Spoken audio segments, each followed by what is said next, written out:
오늘 우리에게 주신 하나님의 말씀은 사사기 17장 1절에서 13절 끝까지 다 있습니다.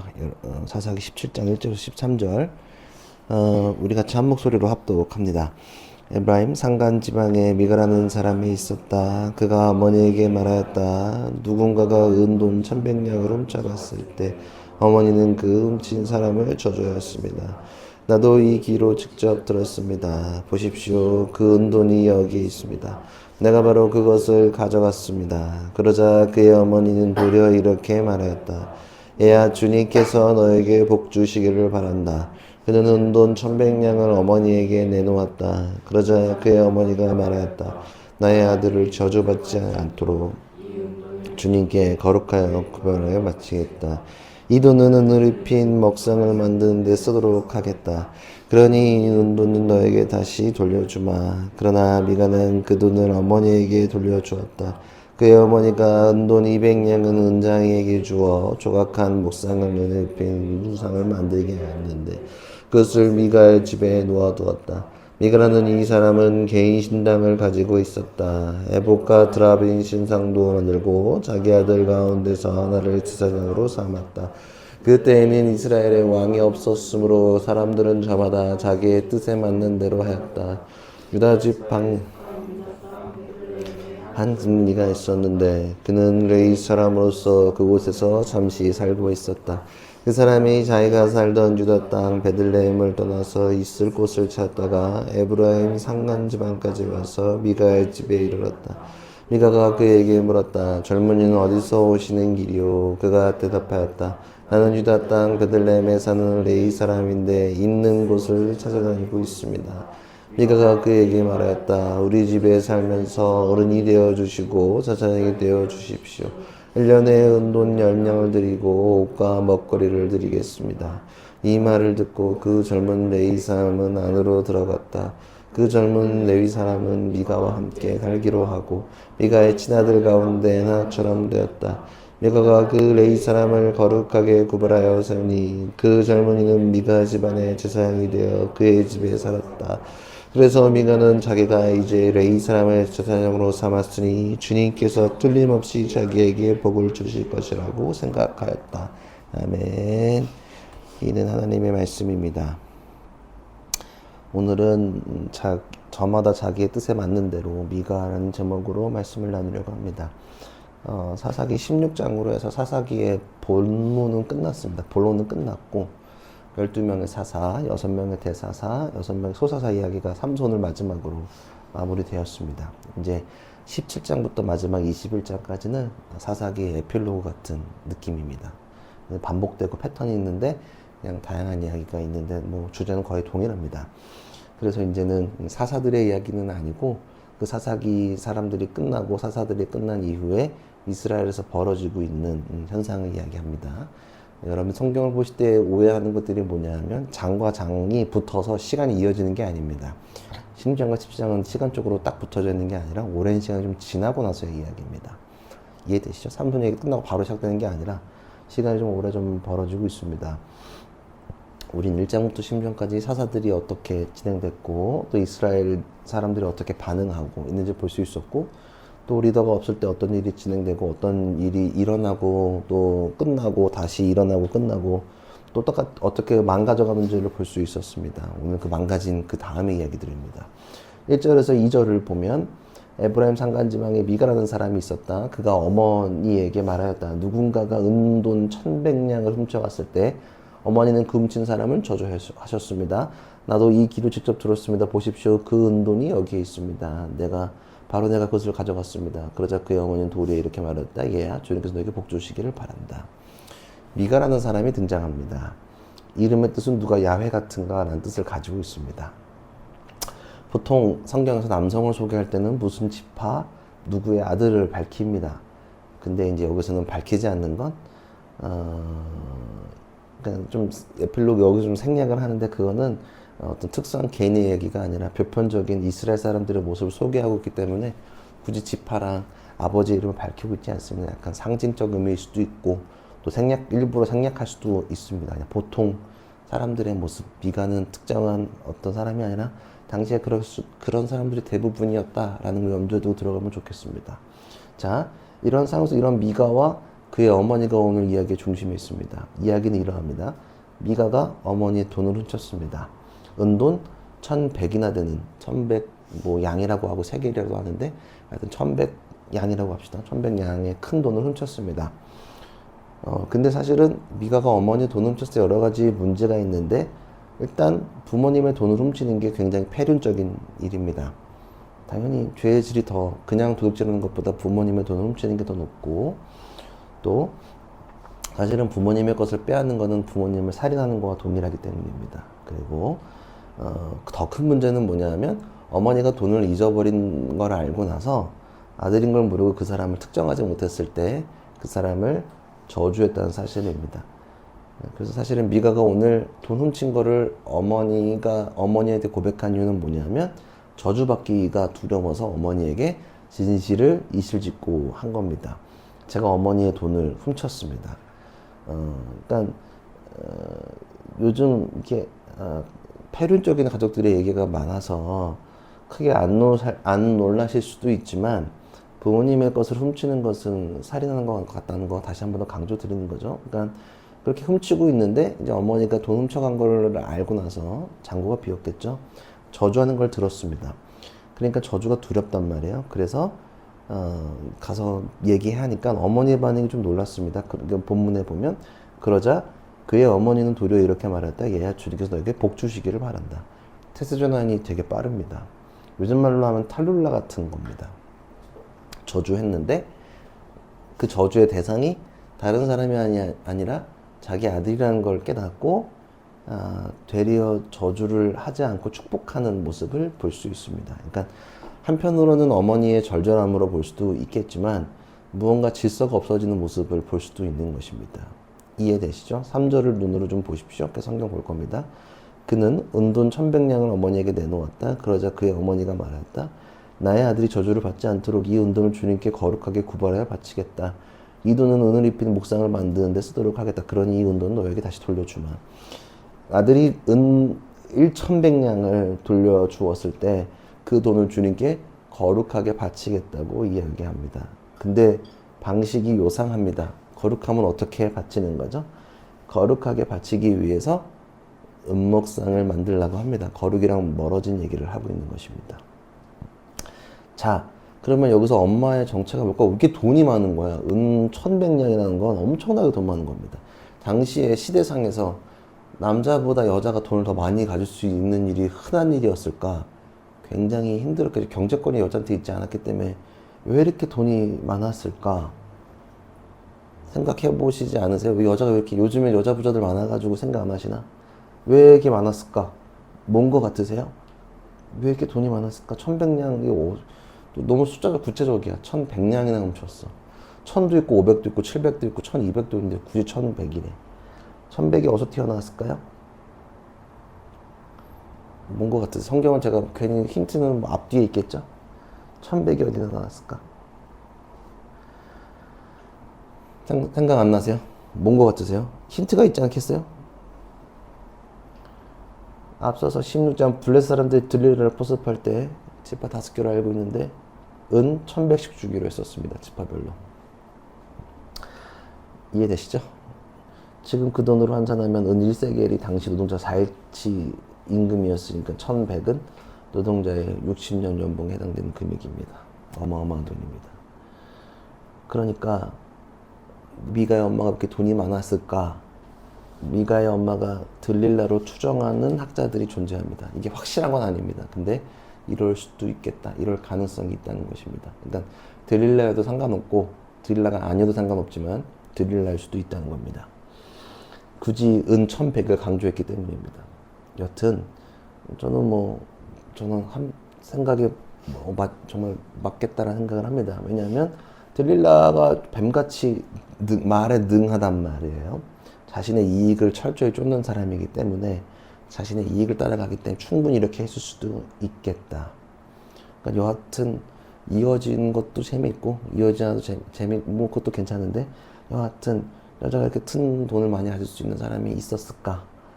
잠시 얘기합니다. 자, 자, 그러면 왜 아들을 위해서 갑자기 저주했다가 저주를 풀었을까? 당시에는 어떠한 신의 이름으로 저주를 하면 그 저주를 풀기 위해서 신의 이름으로 축복하는 게 있습니다. 그러니까 퉁치는 겁니다.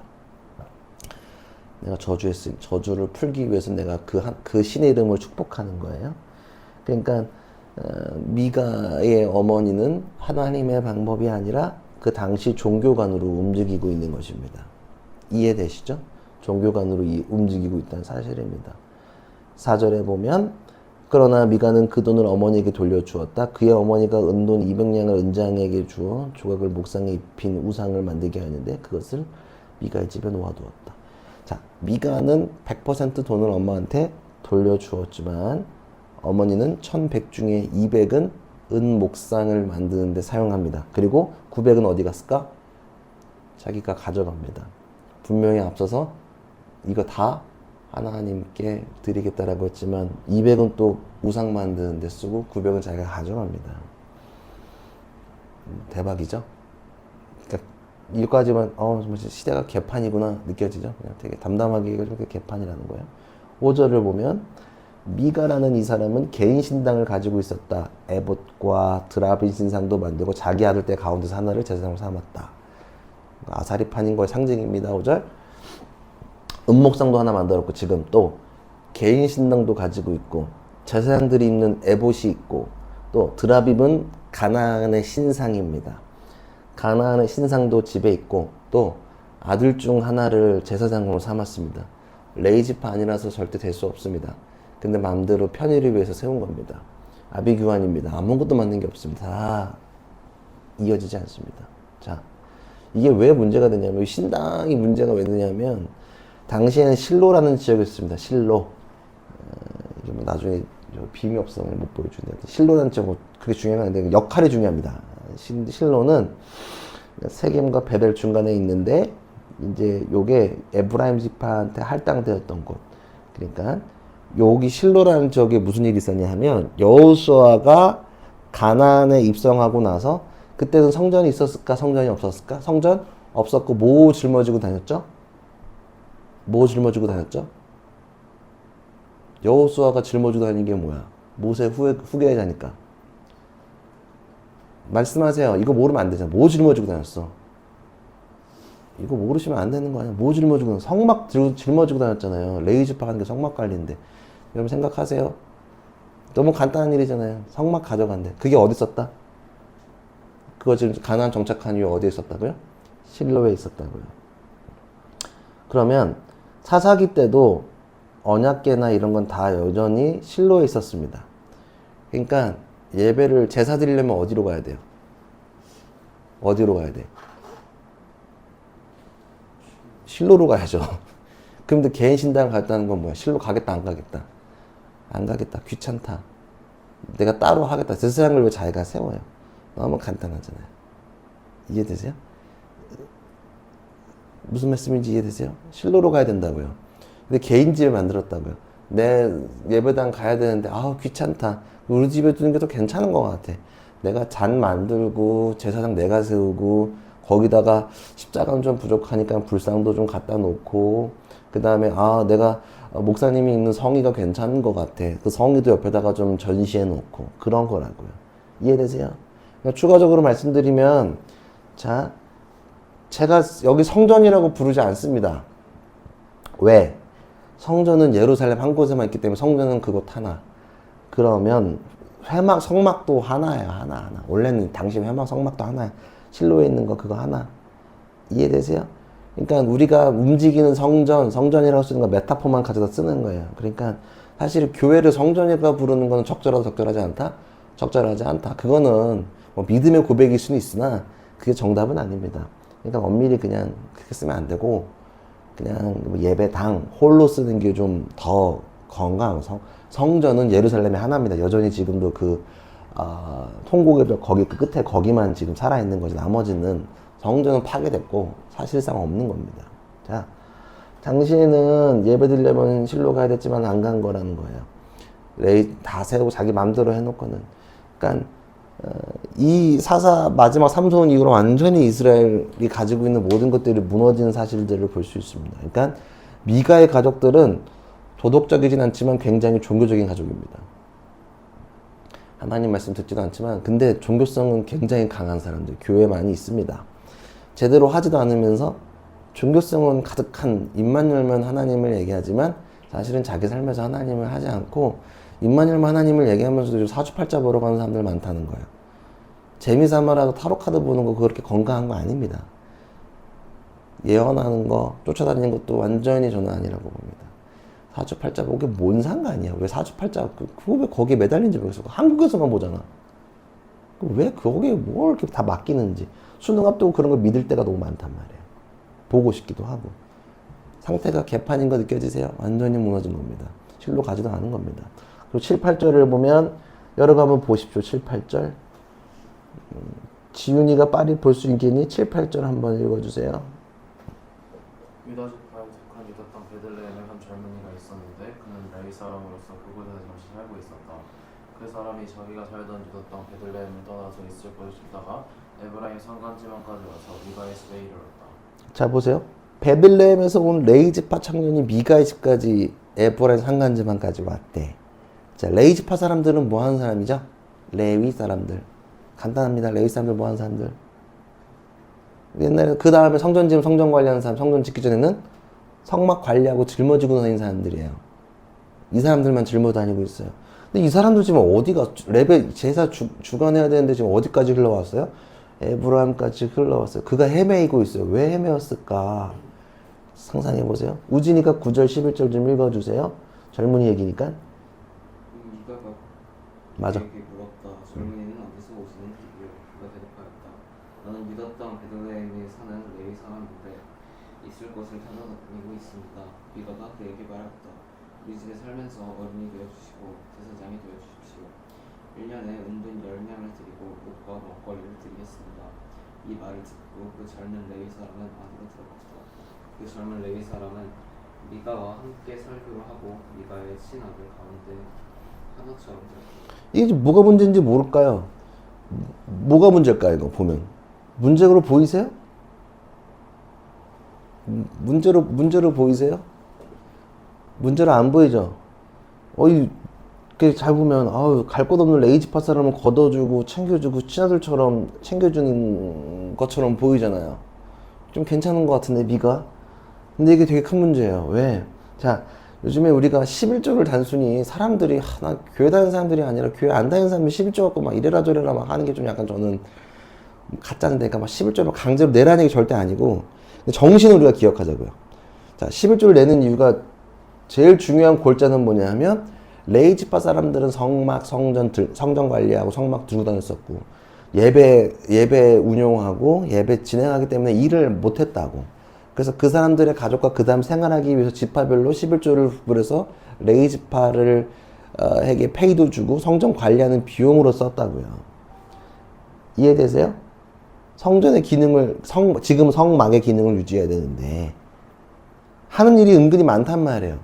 이 사람들이 왜 어디 간 거야? 레위기 6장 12, 13절을 보면 제단 위에 불은 타고 있어야 하며 꺼뜨려서는 안 된다. 제사장이 아침마다 제단 위에 장작을 지피고 적의 번제물을 버려놓고 그 위에다 화목제물의 기름기를 불살라야 한다. 제단 위에 불은 계속 타고 있어야 하며 꺼뜨려서는 안 된다. 제단 위에 불을 계속 타고 있어야 돼. 불 안 태우려면 뭐 해야 돼요?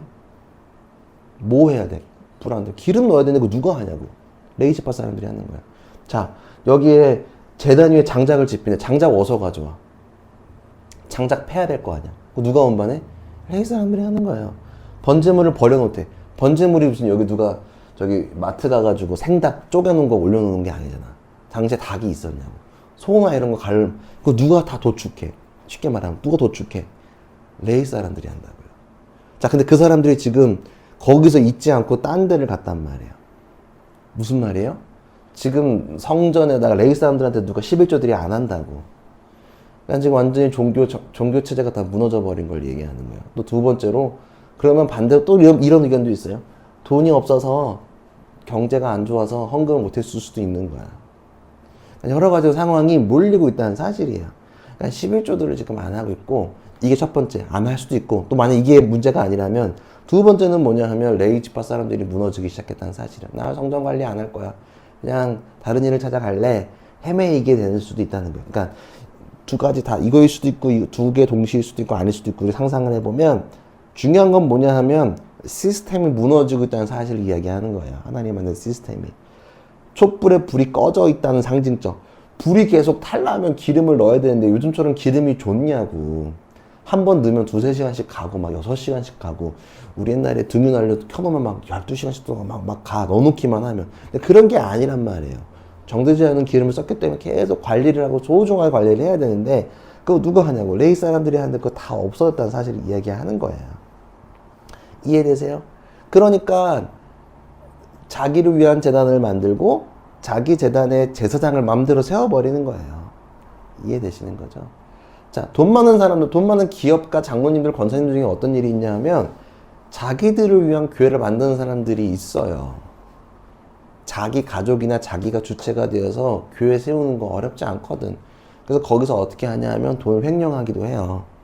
이렇게 또 어린애들 있어서 말하기 좀 그런데 이렇게 돈 막 돌려가지고 교회 헌금으로 위장해가지고 횡령하는 사람들도 있고 또 교회 세워놓고 목사들을 막 고용해. 자기 가족만을 위한 목사. 근데 마음에 안 들면 잘라버리고. 이런 사람들이 지금도 있단 말이에요. 그런 문제가 지금 미가에게도 보여주고 있다는 사실입니다. 이해되세요? 제사장은 누가 성별해야 될까? 너무 간단하죠. 누가 성별해야 될까? 제사장 성별은 누가 하는 거야? 하나님이 하셔야지. 12절 보세요. 같이 한번 읽어보십시오. 12절 시작. 미가가 그 레위 사람을 거룩하게 구별하여 세우니 그 젊은이는 미가 집안의 제사장이 되어 그의 집에서 살았다. 미가를 구별하는 거는 미가가 구별할 수 없어요. 하나님이 아니기 때문에. 왜 미가가 구별하여 제사장을 세우냐고 이 사람을. 그리고 레위 사람이 제사장이 되려면 아론의 자손 또 거기서도 또 레위 지파 중에서도 또 아론의 혈통만 제사장을 할 수 있었다고요. 그럼 그것도 다 쌍그리 무시하고 자기가 다 세워버리는 거예요. 특별히. 이해되세요? 근데 사람들은 놀라운 건 뭐냐 하면 자기 맘대로 드라빔도 갖다 놓고 에봇도 갖다 놓고 단도 져놓고 다 해놓고 뭐냐 하면 이렇게 하나님 원하시지 않는데 자기가 봤을 때 하나님 원하시는 걸 생각하고 해놓고 나면 자기가 복 받을 거라고 생각하는 거예요. 13절 보세요. 13절 읽어보세요. 시작. 그래서 미가는 자기가 이제 레위 사람을 제사장으로 삼았으니 주님께서 틀림없이 자기에게 복이 줄 거라고 생각했다. 이렇게 하면 하나님이 기뻐하실 거라는 죄를 짓고 있는 거라고요. 이해되세요? 근데 이렇게 생각하는 사람들이 굉장히 많아요. 요즘에도 많다고요. 그냥 자신들을 위한 목사를 세우고 하나님 상관없고 교회 운영 잘하고 그냥 이래저래 요령 잘 피우고 정치적인 사람, 자기들의 사상에 맞는 사람을 세워놓고 말씀을 듣지 않고 이렇게 삼으면 하나님이 기뻐하실 거란 생각. 교회만 져놓으면 혹은 교회만 세우면 하나님이 충분히 복을 주실 거라고 생각하는데 아닐 수도 있다는 거. 이렇게 말하는 건 13절 아니기 때문에 이렇게 얘기하는 거라는 거예요. 이해되세요? 그러니까 미가는 완전히 무너져버린 이스라엘의 모습을 보여주고 있는 거예요. 그러니까 이스라엘의 타락은 정치적인 왕이 없기 때문이 아니라 하나님을 왕으로 여기지 않음에서 오는 거예요. 그래서 자신들의 마음대로 또 그들의 입맛대로 행동하고 종교성만 가득 남아진 모습을 보이는 거예요. 오늘 안 읽은 절이 있습니다. 몇 절 안 읽었을까요? 6절 안 읽었으면 6절은 한 목소리로 좀 읽어야겠습니다. 다 보십시오. 이건 다 볼 때까지 하겠습니다. 오지도 핸드폰 6절 정신 차리시고 다 읽겠습니다. 6절 보세요. 하는 척 하지 말고 좀 딱 켜라. 6절 한 목소리로 읽겠습니다. 시작. 그때는 이스라엘의 왕이 없었으므로 사람들은 저마다 자기의 뜻에 맞는 대로 하였다. 네. 왕의 문제가 아니라 하나님을 왕으로 모시지 않기 때문에 자기 맘대로 했다고요. 이해되세요? 신앙생활을 하면 자기 뜻대로 하고 싶은 것들이 많아요. 솔직히 우리 말해봅시다. 교회 안 나오고 목사님한테 유튜브 볼게요 하는데 유튜브 보는 사람이 여기 몇 명이나 있어요? 안 한단 말이에요. 우리가 코로나가 되면서 뭐 다 이거 부정하는 게 아니라 뭐가 됐든 진짜 아파서 유튜브 보는 거는 뭐 어쩔 수 없지만 사실은 아픈 것보다 내가 귀찮아서 유튜브 보는 것들도 많고 누워가지고 유튜브 틀어놓는 경우도 많고 제대로 되는 경우가 많이 없다는 거 우리가 확인을 했어요. 물론 잘하는 사람들도 있단 말이에요. 그 자체를 제가 무시하는 게 아니라 결국에는 내 집에다가 신당을 세우면 안 되는데 단을 내 안에 예배당을 잘 세워야 되는데 내 안이 아니라 유튜브 세상에서만 단을 세우면 무너진다는 거예요. 이해되세요? 왜 내 뜻대로 하겠다기 쉽단 말이에요. 왜? 여러분들 수능을 앞두고 있으니까 얼마나 그런 거 쫄리겠어. 교회 가면서도 뭔가 불안한 것들 나도 사주팔자 좀 봐야 되나 괜히 별자리 좀 봐야 될까? 근데 이런 게 수능뿐만 아니라 내가 입시를 앞두거나 아니면 오디션을 앞두거나 입사를 앞두거나 하는 모든 과정 속에서 그런 생각이 든단 말이에요. 이해되세요? 자기 뜻대로 하니까 모든 문제가 일어나는 거예요. 신앙의 큰 적은 다른 데 있지 않고 어디에 있냐면 내부에 있다고요. 내 안에 있다고요. 내 안에. 내 마음대로 하고 싶은 그 마음속에 있다는 사실을 잘 기억해야 돼요. 우리가 하는 일에 하나님을 초대하지 않고 우리가 하는 일에 하나님을 초대하면 안 되고 하나님이 하시는 곳에 우리가 가는 거예요. 우리를 그곳에 담아야 되는 거예요. 이해되세요? 자꾸 우리가 하는 일에 하나님을 초대하면 안 돼요. 그러니까 제가 요즘에 되게 생각을 많이 하는 거예요. 내가 생각하는 걸까? 그러니까 제가 요즘에 여러분들 보기 옛날에 비하면 천천히 가고 답답하게 하고 목사님 물론 뭐 되게 빠르게 다른 사람들에 비하면 빠르게 하고 빨리 결정하고 뭔가를 하는 건 분명한 사실이지만 근데 여러분들이 저를 오랫동안 봐왔으니까 제가 옛날보다는 느려졌잖아요. 결정하는 것도 그렇고 뭔가 요즘 조심스럽게 하는 게 왜냐하면 이것 때문에 그래요. 내가 하는 일에 하나님을 자꾸 초대하는 것만 같아서 좀 제가 되게 조심하는 거예요. 하나님이 하시는 일에 우리가 들어가야 되는데 아니면 하나님이 원하시는 곳에 그 길을 가야 되는데 그렇게 하지 못할까 봐 되게 조심스럽게 되는 거예요. 선교적 일처럼 보이는 선교적인 것처럼 하는 일에 우리가 들어가는 게 아니라 하나님의 일을 그냥 해야 되는 거지 선교라고 우리가 알고 있는 해외에 나가서 어린애들한테 과자 주면서 마치 거지들한테 나눠주는 것처럼 선교하는 것들이 그만해야 된다고 생각해요. 제가 청소년 사역하는 사람들 만나면 선교 가서 그거 하지 말라 그래요. 갔다 와서 예배당이 우리 교회보다 안 좋아가지고 근데 거기서 예배드리는 사람들 보고 도전받았대. 우리 교회 에어컨도 잘 나오고 그런 간증하지 말라고요. 그 진짜 바보 같고 찌질한 짜치는 간증이라고요. 왜냐하면 선교적인 관점에 맞추니까 자꾸 그런 일이 벌어지는 거예요. 선교 일정 6일 중에서 선교 이틀하고 4일 놀다 오는 게 무슨 선교야. 그냥 차라리 비전 트립을 가면 되는데. 우리가 그렇게 바꿔가는 것들이 많다는 거예요. 이해되세요? 그래놓고는 하나님의 일을 했다고 생각을 해요. 청년들이 선교 가면 와인바 같은 거 가고 싶다고 얘기해요. 제가 그 옛날에 그랬어요. 그냥 니네 여행 가서 와인바 가라. 왜 자꾸 선교 교회 가서 그렇게 짜치는 일을 하냐. 다른 사람들 원하지 않는 사람도 있을 수 있는데 그러면 니네 여행 가서 놀아라. 자꾸 어디 가고 싶대. 물론 그것도 이해돼요. 청년 되면 휴가가 많이 없으니까 못 가는 것도 알겠지만 근데 좀 분별했으면 좋겠다는 사실이에요. 자꾸 섞어버린다는 거예요. 드라빔을 세우기 위해서. 이해되세요? 기존 기준과 방향이 무너져버리는 이 시대라는 거예요. 하나님의 뜻이 무너져버린 교회, 우리는 하나님의 기준을 올바르게 세워야 해요. 사람들의 진가는 위기 속에서 나와요. 우리의 믿음은 위기에서 나와요. 수능이나 큰 시험을 앞두고 큰 테스트를 앞두고 싸구려 멍언, 싸구려 위로에 속지 마세요. 너는 할 수 있다. 너가 뭘 해. 성윤지가 하는 게 아니라고요. 열심히 준비하지만 하나님, 성윤지가 아니더라도 하나님이 하시는 걸 고백해야 돼요. 서지훈이가 똑똑해서 좋은 데를 가는 게 아닌 걸 고백해야 된다고요. 내가 설령 머리가 좋을지언정. 근데 그게 하나님이 하시는 게 하심을 고백해야 되는 거지. 내가 잘생겨서 춤 잘 춘다고 연예인 되는 게 아니라고요. 내가 연습하는 게 아니라고요. 하나님이 하셔야지만 가능하다는 사실을 여러분들이 고백해야 돼요. 그러니까 자꾸 싸구려 명언 싸구려 내가 하면 된대. 우리 기독교 신앙은 내가 하는 게 아니라니까. 하나님이 하시는 거지. 아멘이세요? 여러분들 자꾸 내가 하는 걸 빼야 돼요.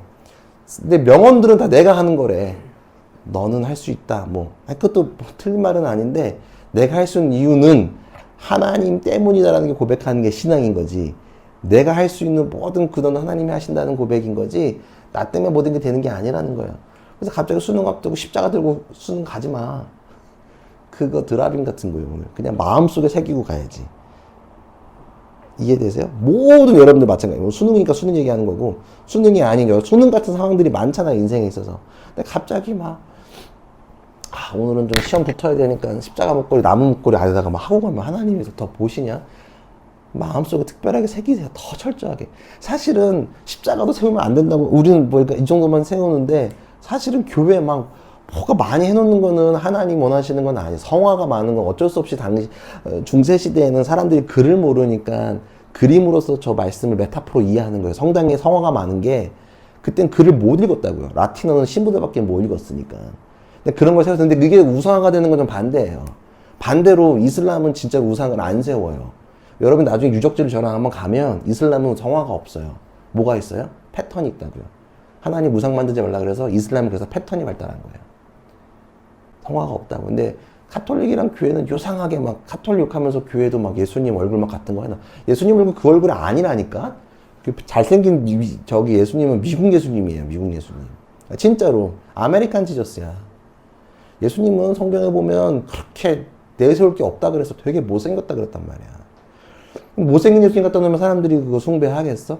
그거 하지 말고 마음속에 정신을 새기라는 거예요. 이해되세요? 그러니까 어떤 식으로도 삼기면 안 돼요. 십자가 그 자체를 여기에 막 꽂히면 안 돼요. 이해되죠? 저기 십자가를 놓지만 이 정신을 기억하라는 거예요. 제가 여기다 세우는 건, 아, 목사님 십자가 비싼 거, 이거, 야, 이거는 우리 교회 십자가, 이거는 특별히 막 없잖아요. 이거. 제가 되게 제일 좋아하는 십자가인데, 내가 이 정신을 기억하는 거지, 이 십자가를 우상으로 보진 않아요. 이거 부러진다고 우리 교회 망해요? 망하지 않아요. 근데 여기에 담겨져 있는 무덤에서 일어나신 예수님의 그 십자가, 이 못자국을 잊으면 우리 교회는 끝나는 거지. 이거는 당장 버려도 무방해요. 이해되시죠? 근데 오늘 그런 일을 하고 있다는 거예요.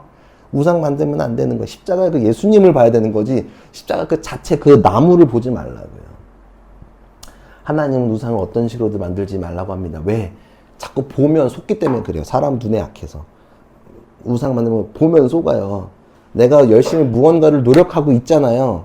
아니면 무언가 노력해도 나의 노력으로 성취되는 것이 아니라 하나님의 은혜 속에 되는 것을 여러분들이 기억했으면 좋겠고, 하나님을 왕으로 모시는 것을 예수님이 함께 하심을 성령의 능력으로 함께 내가 하고 있다는 사실을 기억해야 됩니다. 내가 하나님의 다스림을 받아야지 내가 하나님을 다스리면 안 됩니다. 다시 한 번 더 강조드려요. 내가 하나님의 다스림을 받아야지 내가 하나님을 다스리면 안 됩니다. 그러한 시도들 하시면 절대로 안 됩니다. 우리의 위기 속에서 우리 신당을 짓고 싶어 해요. 근데 나를 위한 예배 제사장이 되지 마시고요. 우상을 섞어서 섬기지 마십시오. 모든 시도들을 정지했으면 좋겠고, 섞어버리지 않고 오직 주만 바라보는 여러분이 됐으면 좋겠습니다. 그래서 저마다, 오늘 6절에 보면 저마다 자기 뜻대로 생각하라 그랬는데, 우리는 하나님의 뜻대로 생각하는 우리 313 식구들이 됐으면 좋겠습니다. 내 맘대로 하고 싶은 거 굉장히 많습니다. 자, 자녀를 양육하고는 내가 주는 리더의 마음을 양육할 때 이게 들으면 맞는 말이긴 한데, 때로는 제가 세게 말하는 거는 타협하면 무너지는 것들이 많기 때문에 그래요. 그래서 그래요. 성경에 그러니까 조금만 풀어져 버리면 신당 세운다니까. 그렇다고 제가 무슨 여러분들 막 하얀 옷, 검정 바지에 흰 셔츠 입고 막 그렇게 막 이런 거 박수 치고 막 뭐 박수 오른쪽 왼쪽 이런 거 얘기하는 거 절대 아니라는 거. 그런 루틴 얘기하는 게 아니라 우리의 정신이 하나님의 그 길을 가는데 방해가 혹시 다른 뭔가 들어오면 하지 말자는 거야. 느리더라도 더디더라도. 이해되시죠?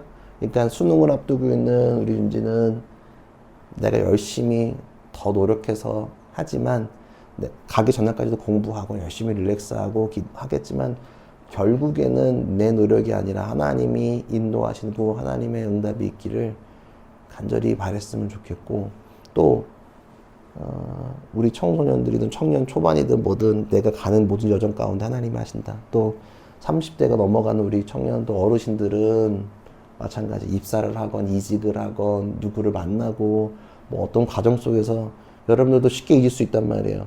지금 내가 회사 다니는 게 어느 날 갑자기 회사원 된 게 아니란 말이에요. 얘네들처럼 이런 고뇌의 과정이 있었기 때문에 여기 있는 거란 말이에요. 그 사실을 잊지 마십시오. 타협하기 시작하고 산당 만드는 거, 내 안에 잘 보십시오. 드라빔이 있나? 내 안에 못을 세웠나? 내 안에 산당이 있나? 뭐가 귀찮았나? 내가 지금 자꾸 뭘 핑계대고 있는 건 아닌가라는 것들, 그런 고백들 여러분들이 하면서 나아갔으면 좋겠습니다. 우리 함께 기도하면서 주님께 한 걸음 더 나아갑시다.